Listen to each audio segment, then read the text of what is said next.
Bem, nós falamos aqui, começando falando sobre o acolhimento, né, recepção da paciente e da família, né, toda essa avaliação semiológica com anamnese.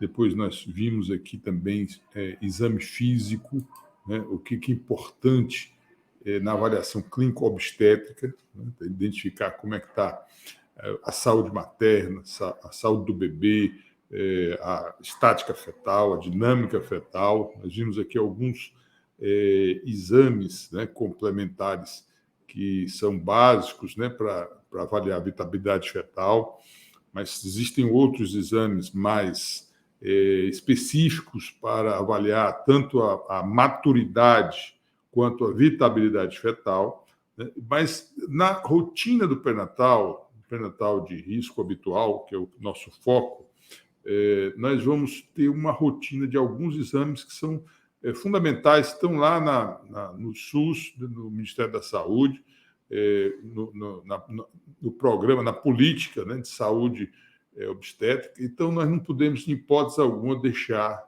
de solicitar e avaliar esses exames. Alguns exames, inclusive, nós precisamos repetir durante a gravidez, rotineiramente, e outros, se necessário. O mais importante é que não deixe de fazer essa rotina de exames. Por quê? Porque são exames que rastreiam doenças graves que podem cursar silenciosamente durante a gravidez e causar sérios danos para a mãe, mas principalmente para o bebê, através da infecção transplacentária, né? A infecção que atinge o bebê, tá? Então, a transmissão vertical, que a gente costuma chamar. Então, a gente precisa estar rastreando isso aí sistematicamente. Então, nós vamos conhecer agora quais são esses exames. Inclusive, como o SUS é o único programa, né, do governo federal que é uma lei, esses exames eles têm um valor legal. Ou seja, se você não pedir e eventualmente tiver algum problema com a gravidez, você corre risco até jurídico, não só ético, mas também jurídico, né? De responder porque não fez a solicitação obrigatória do pré-natal. Então, por isso que eu disse que o pré-natal ele requer uma estrutura mínima, para atendimento pessoal e também para avaliações complementares. Tá? Então, vamos conhecer agora quais são esses exames tão importantes no acompanhamento pré-natal. A primeira consulta, nós fazemos digamos assim, uma cobertura mais ampla, né? E não muito profunda em termos de exame, mas uma visão mais amplificada para avaliar exatamente as doenças que ela já tem e faz tratamento, né? Mas também aquelas que a paciente às vezes nem sabe que tem, aquelas doenças crônicas silenciosas. Então, aqui está a lista dos exames obrigatórios dos protocolos internacionais, inclusive, tá?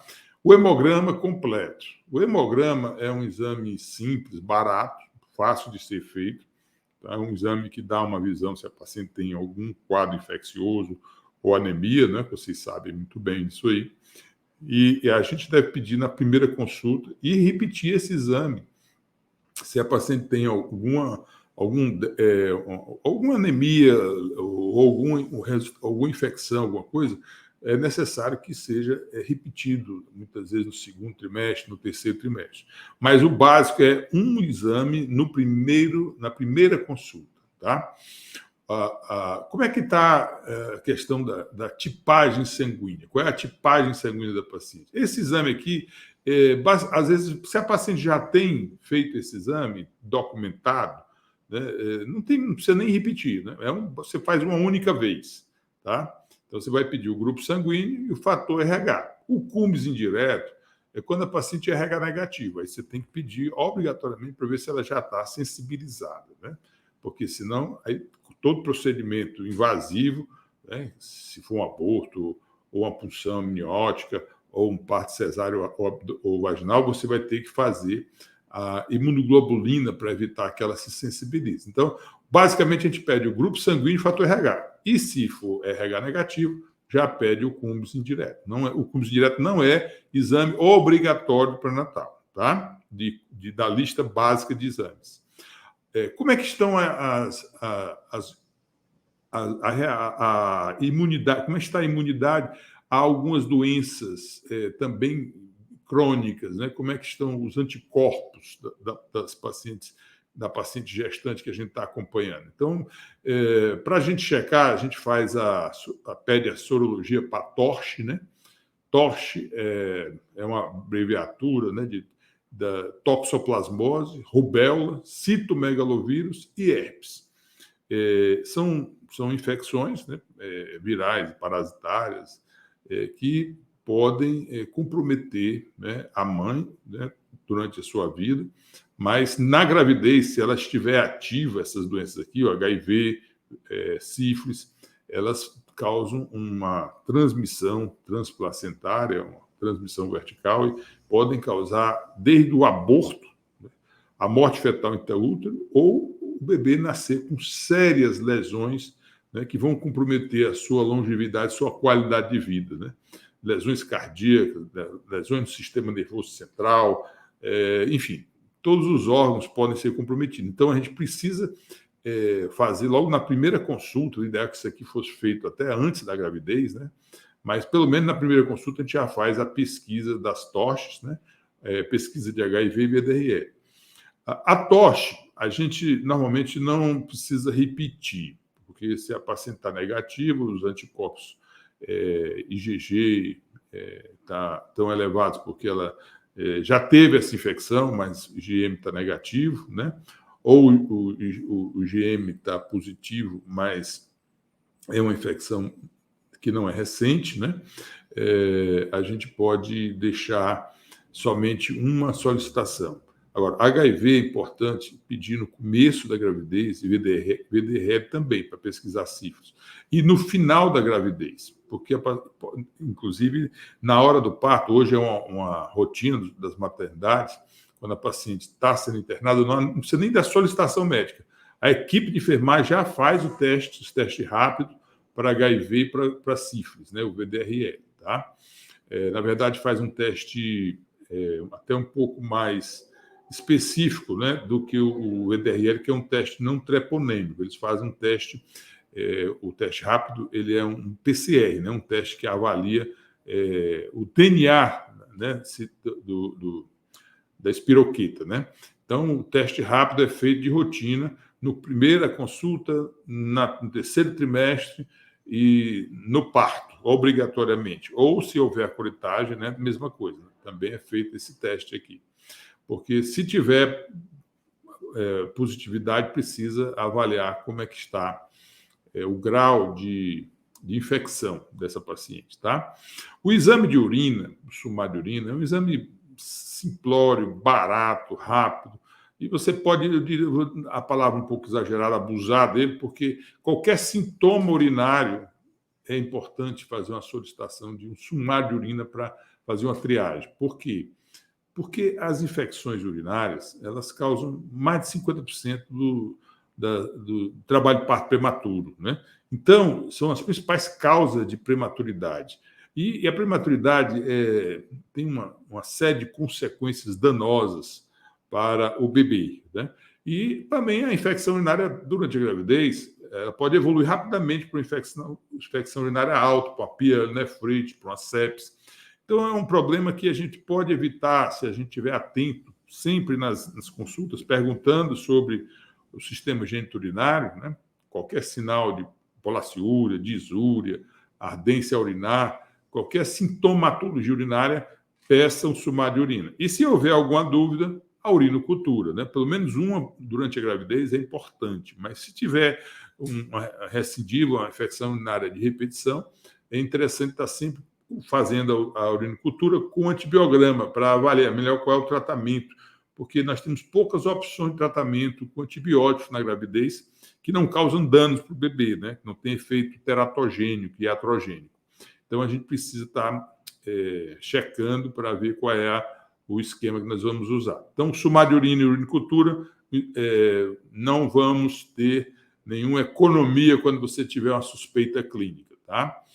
é rotina na primeira consulta e deve ser repetido se houver alguma sintomatologia. A glicemia de jejum é um exame básico. Se a paciente não é diabética, né, a gente faz a glicemia de jejum e faz o teste de tolerância à glicose no final da gravidez, para flagrar a diabetes gestacional. Né? Lá em torno da 28ª semana, você pede o teste de tolerância à glicose para poder checar se essa paciente não está desenvolvendo uma diabetes gestacional, mesmo que ela não seja diabética, nem tipo 1, nem tipo 2. Isso não importa. Ela pode desenvolver quando o nível de lactogênio placentário aumenta, lá no final da gravidez, a paciente fica com uma certa resistência à insulina e faz esse quadro de diabetes gestacional.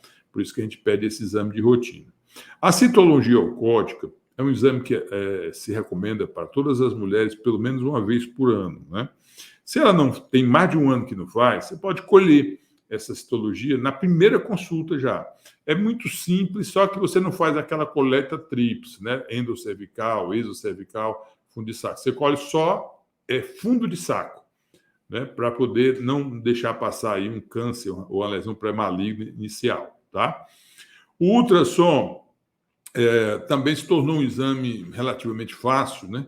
De ser realizado, né? Com custo ainda um pouco elevado, mas então a gente tem que ter um certo cuidado para não ter os exageros. O ultrassom não faz mal, não causa efeitos colaterais. A gente não sabe, né? Mas é um exame que tem um custo ainda significativo.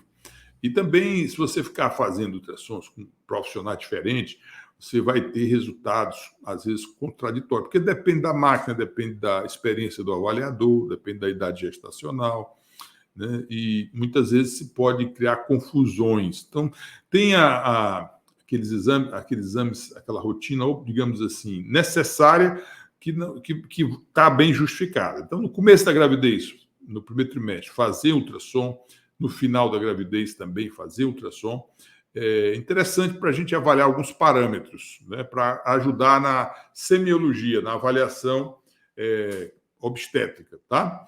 Então, vamos ver aqui as modalidades de ultrassom, quando deve ser feito, né, e o que a gente vai pesquisar com ultrassom, ok?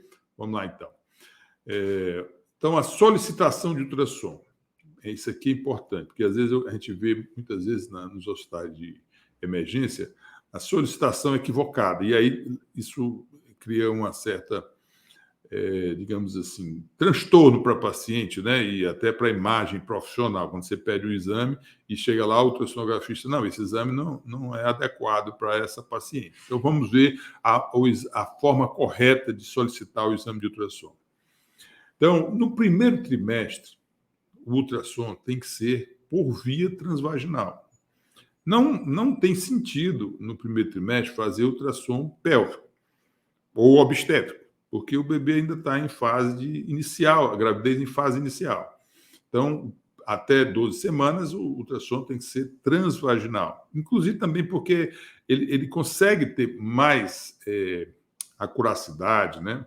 Mais sensibilidade e especificidade para avaliar as anormalidades. O que a gente vai avaliar nesse primeiro ultrassom?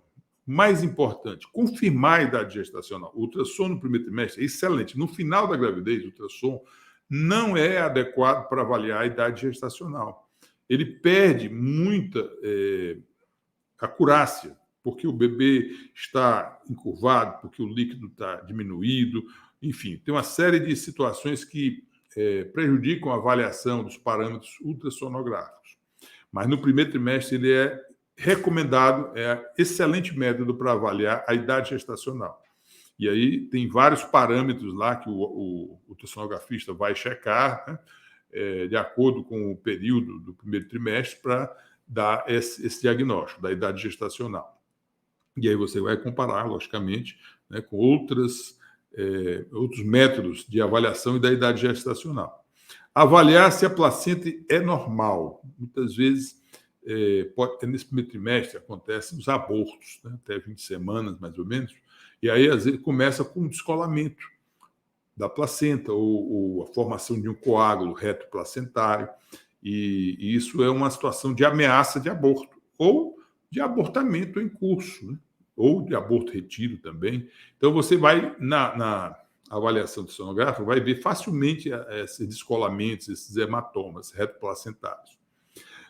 Se há uma suspeita, por exemplo, de gravidez ectópica, toda jovem, né, com dor pélvica, tá, deveria fazer que tem vida sexual ativa, deveria fazer um ultrassom transvaginal quando tiver nessas situações pode ser infecção urinária, mas muito comum, cálculo, mas a gente tem que afastar a gravidez ectópica sempre. Então, um teste de gravidez negativo, né? Aí você faz o ultrassom mostra a ausência de saco gestacional, ou então uma massa para-uterina, né, anexial, isso é fortemente indicativo de uma gravidez ectópica. Beta-HCG negativo, ausência de saco gestacional e, às vezes, a presença de alguma massa complexa a nível ali do ovário, do anexo. Então, o ultrassom é muito importante para finalizar esse diagnóstico também, separar o que é gravidez tópica da gravidez ectópica. Acompanhar o crescimento e o batimento cardiofetal. Também a vitabilidade fetal é possível e já se inicia esse acompanhamento com o primeiro ultrassom, né? E, como eu falei, descartar a possibilidade de abortamento. Você vai ver, às vezes, quando tem um abortamento inevitável, né? Às vezes tem já a presença da massa ovular dentro do canal cervical. Aí não tem mais discussão, né? É um abortamento inevitável. Outro exame, depois do primeiro trimestre, você pode pedir também no segundo trimestre. No segundo trimestre, aí já é possível fazer o exame abdominal. Você já tem mais informações, você já pélvico, né? Ultrassom pélvico abdominal, porque você já vai ver outras anormalidades que possam estar associadas, tá? Mas o que a gente vai buscar no ultrassom na visão obstétrica? Nós vamos estudar a morfologia fetal, o desenvolvimento dos órgãos, né, do bebê. Isso aí já é possível a gente avaliar no segundo trimestre com avaliação. A morfologia não dá para ver no primeiro trimestre, né? Ela pode ser vista no terceiro trimestre também, até melhor ainda para avaliar, mas aí já é tardio. Se tiver alguma malformação, algum problema com o bebê, você não vai conseguir ter um tempo hábil para resolver o problema, né? Também outra coisa importante é a avaliação da quantidade de líquido amniótico. Se está dentro dos parâmetros de normalidade, se está excessivo, né, a quantidade de líquido, ou está deficiente para a idade gestacional, né? Existem também parâmetros baseados em estudos científicos, né? Então, você pode ter uma situação de polidrâmnico, quando você tem a quantidade aumentada, ou oligoâmnio. Cada uma dessas situações tem uma série de patologias que estão associadas, maternas e fetais, que, se acontecer, essa gravidez já é considerada uma gravidez de alto risco, né? Qualquer alteração que fuja da gravidez fisiológica, né, a gente já joga para o grupo do alto risco, né? Outra coisa interessante também, isso é uma coisa até relativamente mais moderna, né, na avaliação sonográfica, é aquelas pacientes que já tiveram prematuridade antes ou que estão tendo atividade uterina precoce, para avaliar a possibilidade dela estar iniciando ali um trabalho de parto prematuro. Há estudos evidenciando que quando o colo do útero tem uma dimensão menor ou igual a 2,5 centímetros, essa paciente tem um altíssimo risco de prematuridade. Então, você já vai tomar algumas condutas, fazer algumas orientações para minimizar esse risco de prematuridade, né? Se ela tem histórico, está com contrações, você pede um ultrassom para avaliar o tamanho do colo, né? Então, abaixo de 2,5 ou igual a 2,5, você já tem aí um fator de risco. Não quer dizer que ela vai ter um trabalho parto prematuro, mas há uma possibilidade muito grande dela desenvolver. E também é a hora que as mães, né, vão poder saber o sexo do seu bebê. Dificilmente você vai conseguir isso no primeiro trimestre, né? Se fosse um exame invasivo, com biópsia de vilo coreal, que não tem sentido ser feito para analisar qual é o sexo. No segundo trimestre é um momento, já dá para avaliar. No terceiro trimestre fica até mais fácil, né? Mas já dá para avaliar no segundo trimestre. E também, se a paciente tem uma história de hipertensão crônica ou começou a apresentar algum pico hipertensivo na gravidez, é interessante para fazer um Doppler, um ultrassom com Doppler, para avaliar como é que está a fluxometria das artérias uterinas, né? E cerebral média do bebê, e aí já dá para dar uma previsão se essa paciente tem chance de desenvolver uma doença hipertensiva, uma pré-eclâmpsia, uma eclâmpsia no final da gravidez. Então, é um exame preditivo para as doenças hipertensivas, para SHEG, né? Síndromes hipertensivas da gravidez, que acontecem lá no final da gravidez, tá bom? Então, é isso que nós vamos avaliar no ultrassom de segundo trimestre. E no ultrassom de terceiro trimestre? O que não vale a pena e o que é interessante a gente avaliar no ultrassom de terceiro trimestre? Bom, também tem que ser pélvico, abdominal. Na verdade, aqui a gente chama de ultrassom obstétrico, né? Aquele ultrassom que eu vou avaliar melhor ainda a morfologia, o líquido, a placenta, pode ser também a oportunidade de ver o sexo do bebê, né? Que a gente já tinha visto isso a partir do segundo trimestre, né? Mas a gente vai ter condição de avaliar melhor no terceiro trimestre. O risco de parto prematuro, né? E aqui a gente também já vai ter uma ideia melhor do grau de crescimento e desenvolvimento fetal. No segundo trimestre já dá para também ter parâmetros onde a gente consegue avaliar se o bebê está crescendo, né, dentro da faixa de normalidade, digamos assim, né? Ou se ele está com um crescimento restrito, ou está com crescimento além do previsto, quer dizer, evoluindo para uma macrossomia, você já consegue avaliar no segundo trimestre. Mas no terceiro trimestre é que você vai ter condição de realmente ter uma visão mais acurada do desenvolvimento fetal. E aí, junto com a avaliação semiótica, onde você vai medindo a altura uterina, né, a curva de crescimento uterino, você consegue fazer esse diagnóstico se há restrição do crescimento ou não. E também a vitabilidade fetal e a maturidade pulmonar, porque a partir daí do terceiro trimestre que se torna ainda mais importante para saber se o bebê já pode nascer ou não, se ele ainda é prematuro, né? E nós temos alguns parâmetros, né, na avaliação da placenta, do líquido amniótico, né, que a gente pode, digamos assim, confirmar a idade gestacional. Mas lembrando que a idade gestacional ela deve ser calculada, né, pela última menstruação, se ela é regular, mas pelo ultrassom de primeiro trimestre, tá? Aqui a gente vai ter uma visão, digamos assim, mais de confirmação, mas não diagnóstica, tá? Da idade gestacional. Mas é um exame que também vai mostrar outros parâmetros, como eu falei, se o líquido amniótico tem grumos, se a placenta tem um grau de maturidade 2 ou 3, né? Se tiver nível 3, com certeza esse bebê deve estar já maduro, né? Se a placenta tem uma classificação nível 3 de grânum, né? E a vitabilidade fetal a gente pode avaliar não só os batimentos cardiofetais, nós podemos avaliar o tônus, né, os movimentos respiratórios, né? E com isso aí a gente tem uma visão melhor da vitabilidade do bebê. Bom, nós vimos aí, então, praticamente a semiologia toda, né? Anamnese, exame físico, exames complementares, rotineiros, né? Avaliação ultrassonográfica, né? Já temos aí um bom perfil da nossa paciente, já temos condição mais do que suficiente de saber se é uma gravidez de risco habitual ou alto risco, porque isso vai fazer diferença, como eu falei, no encaminhamento, onde ela vai ser acompanhada, qual é a equipe que nós vamos montar, qual é a estrutura que nós vamos disponibilizar para dar essa assistência, tá?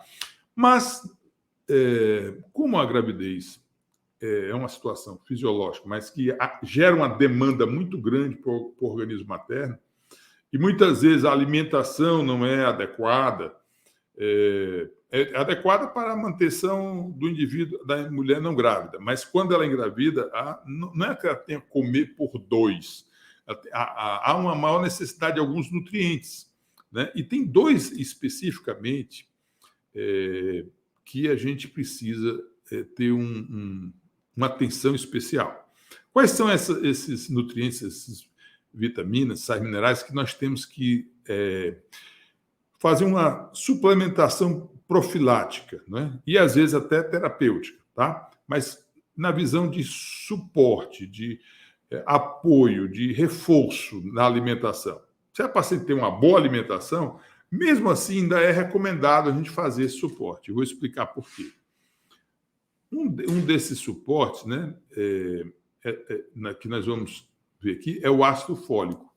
O ácido fólico ele é importante para o desenvolvimento do tubo neural.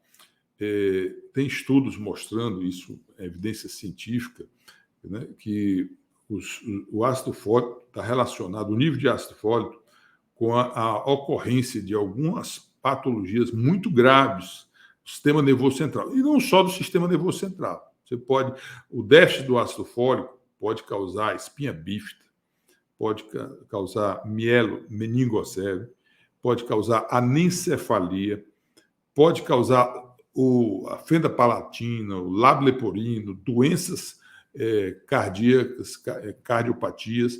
Então, quando você faz o ácido fólico, você diminui em 72% a possibilidade de ocorrência. Quando o nível de ácido fólico está adequado, você tem uma redução de 72% da ocorrência desses problemas. Tá? Como a gente não sabe, muitas vezes, como é que está a situação da paciente, e às vezes a paciente tem uma alimentação digamos, deficitária em ácido fólico, é bom fazer um suplemento. Tá? A dose recomendada é 0,4 a 0,8 miligramas por dia, ou seja, menos de 1 miligrama por dia. O medicamento que o SUS fornece, ele tem até uma superdosagem, ele tem 5 miligramas por dia. Né? Então, pelo menos 5 vezes mais do que o mínimo, né? Aliás, o máximo necessário para a gravidez.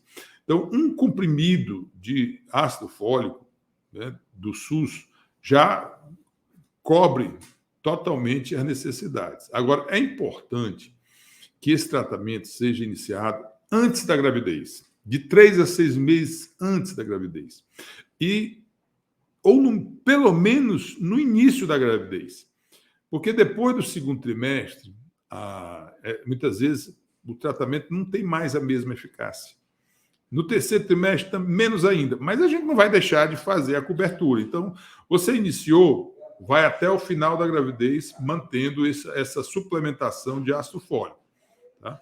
Não pode deixar de fazer o ácido fólico, independente se a paciente tem um bom estado nutricional ou não, porque a gente não tem como avaliar como é que está esse nível de ácido fólico. Então, começar o mais precoce possível, de preferência antes da gravidez, e manter esse tratamento durante toda a gravidez. Tá? Nas gestantes que já tiveram filhos com doença do tubo neural, uma dessas malformações, espinha bífida, meningocele, anencefalia, teve algum problema cardíaco, é importante fazer uma dose maior, seria de 4 miligramas por dia, que ainda estaria dentro do tratamento, né, de 1 comprimido por dia de ácido fólico, tá? E começando realmente o mais precoce possível, né, principalmente esses casos que houve já algum parto, um histórico antecedente de alguma criança que nasceu com defeito, tá? Bom, o ferro é outro item de suplementação obrigatória que a gente precisa fazer. E quando a paciente tem anemia, além da suplementação, a gente faz uma dose terapêutica e monitora essa anemia, porque a anemia causa restrição do crescimento, causa sofrimento fetal, risco de complicações durante a gravidez e durante o parto, principalmente, né? A paciente, você sabe que durante o parto normal, ela perde em torno de 500 ml de sangue. Se for uma cesárea, em torno de 1.000 ml, isso, digamos assim, com todo cuidado para não haver hemorragias. Né?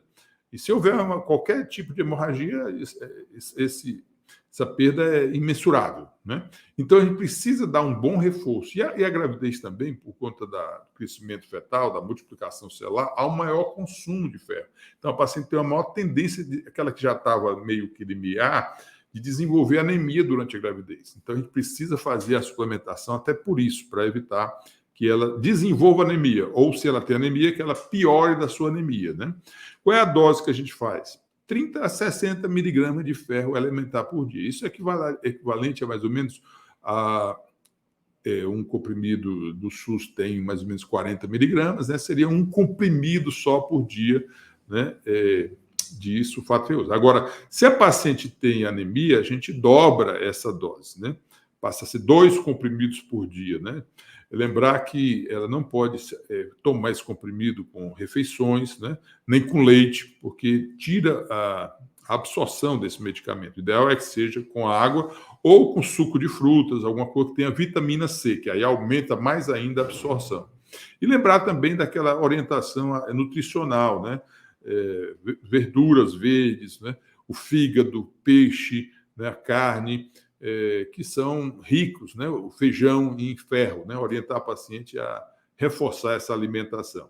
E aí ela vai estar tendo uma gravidez mais fisiológica. Bom, estamos terminando aqui nossa lista, né, dos 7 itens assim que nós temos que estar atentos aí nessa primeira consulta, né? Porque as outras consultas é uma repetição da primeira consulta. A gente só vai, digamos assim, focar mais em algum problema específico daquele trimestre, né? Mas as vacinas são obrigatórias, tem que começar cedo também, tá? Existe um esquema vacinal, a gente usa vacinas com vírus inativado, não pode utilizar vírus vivo, mesmo seja hipoativo, né? Tem que ser vírus inativado, né? Para poder não causar nenhuma doença, né? Que cause problema no bebê. Então, quais são essas vacinas e qual é o esquema posológico dessas vacinas? Vamos ver agora. Basicamente, nós temos 2 vacinas que são obrigatórias, tá? A difteria e tétano, né? A DT, e a vacina contra hepatite B. A não ser que a paciente tenha já recentemente um esquema completo de vacinação contra hepatite B. Aí, realmente, ou a difteria e tétano. Mas, normalmente, a gente complementa, né? O esquema completo são 3 doses de cada uma dessas aqui. 3 doses da DT e 3 doses da hepatite, ok? Como é que se faz? A primeira visita, o paciente não tomou a vacina, ou está com um calendário bem atrasado, mais de 5 anos que não toma, né? O que você vai orientar? Ela vai fazer uma dose da DT e uma dose da vacina contra hepatite B. Está sendo agora discutido aí também uma vacinação contra hepatite C, mas ainda não entrou dentro do nosso cardápio obrigatório, né? Mas pelo menos pesquisar se há infecção pela hepatite C, porque ela também é muito comum hoje, e por conta de uso de drogas e outras formas de transmissão sexual, e está causando também muitos danos, principalmente hepatite crônica, né, e até câncer hepático. Então, é interessante também pesquisar hepatite C, tá? Mas para vacina nós temos a B e a DT. Depois de mais ou menos 60 dias da primeira dose, né, mais ou menos 2 meses após a primeira dose, faz a segunda dose, a segunda vacina, a segunda dose da vacina DT, difteria e tétano, e da hepatite B. No terceiro trimestre, a recomendação é que se faça a DTPA. Em vez de fazer só a DT e hepatite, se faz a DTPA.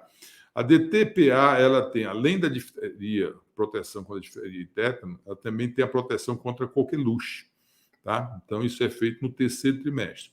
Além dessas vacinas aí, nós também temos a vacina contra a influenza, né, que pode ser feita em qualquer período da gravidez, pelo menos uma vez por ano, né? Não tem um período o mais precoce possível, e também a vacina contra a Covid também pode ser feita e também não tem um período. Qualquer época da gravidez você pode fazer essa vacina contra a Covid. O mais precoce possível aumenta mais a segurança, né, para essa gestante, tá certo? Para o seu bebê. Então, esse é o esquema. São 3 doses, né, obrigatórias da DT e da hepatite, e a vacina da influenza e a vacina do Covid. Esse é o nosso esquema básico de vacinação durante a gravidez. o posto de saúde já está preparado que faz pré-natal para fazer todo esse esquema, já é uma rotina, né, de tanto o posto de atenção primária quanto a atenção secundária, terciária, que faz pré-natal de alto risco, já tem, né, esse esquema de checagem e de vacinação. Mas a gente precisa saber, na nossa consulta, nós precisamos perguntar, tá? Bom, e finalmente, para a gente terminar aqui a nossa avaliação, né,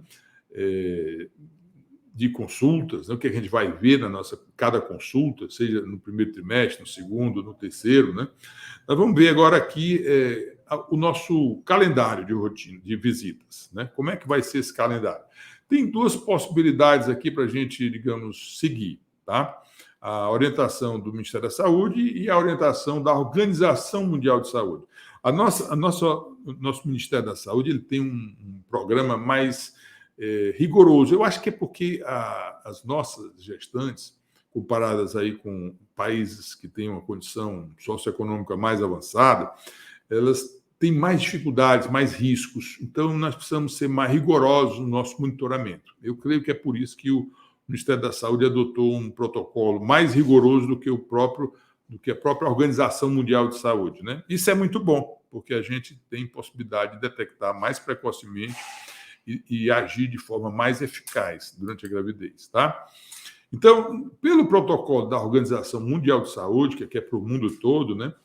A primeira consulta, como eu falei, tem que ser o mais precoce possível, né? E a última consulta, o pré-natal não tem alta do pré-natal. Na verdade, a alta do pré-natal é o parto.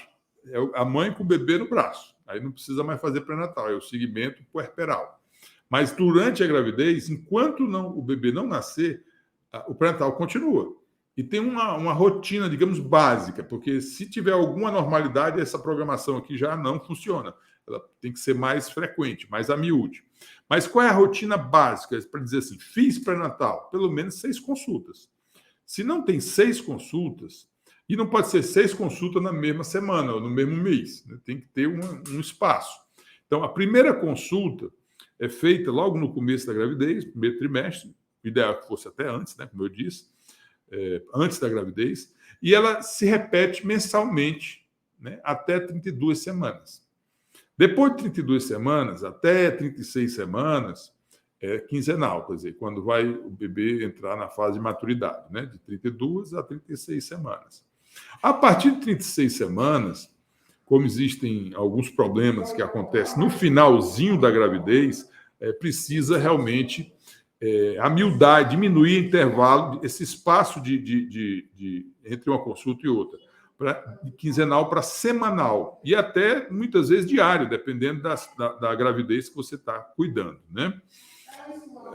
A assistência pré-natal também, como eu falei, esse calendário de visitas, né, ele pode ser mais amiudado. O Ministério da Saúde adota um protocolo que a consulta deve ser mensal até 28 semanas. A partir de 28 a 36 deve ser quinzenal.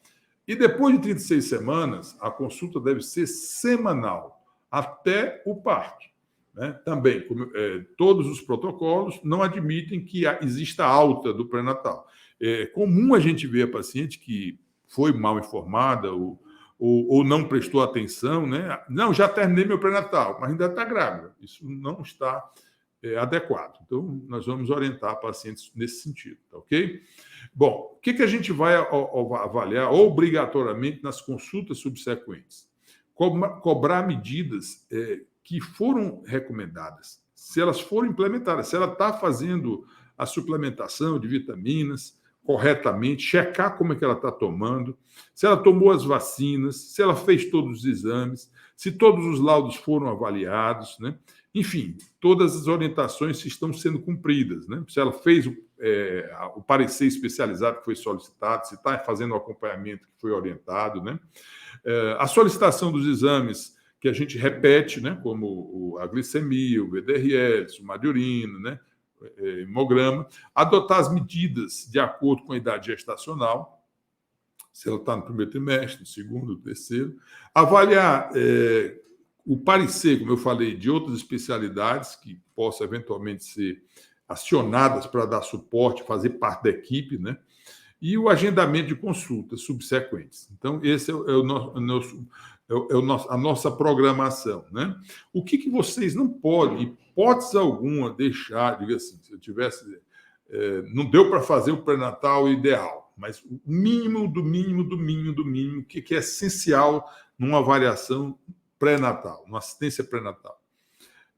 Primeiro, identificar a idade gestacional, porque tudo que a gente vai fazer, até um remédio, um medicamento, um exame, um procedimento, a gente precisa ter certeza da idade gestacional, porque tem as contraindicações formais, né, em relação a isso aí. O acompanhamento cuidadoso do peso da paciente. A gente sabe que a paciente que tem um ganho excessivo de peso de um mês para o outro é uma coisa preocupante, porque muito provavelmente ela não engordou 2 quilos, ou mais 2 quilos, 3 quilos, 4 quilos num mês.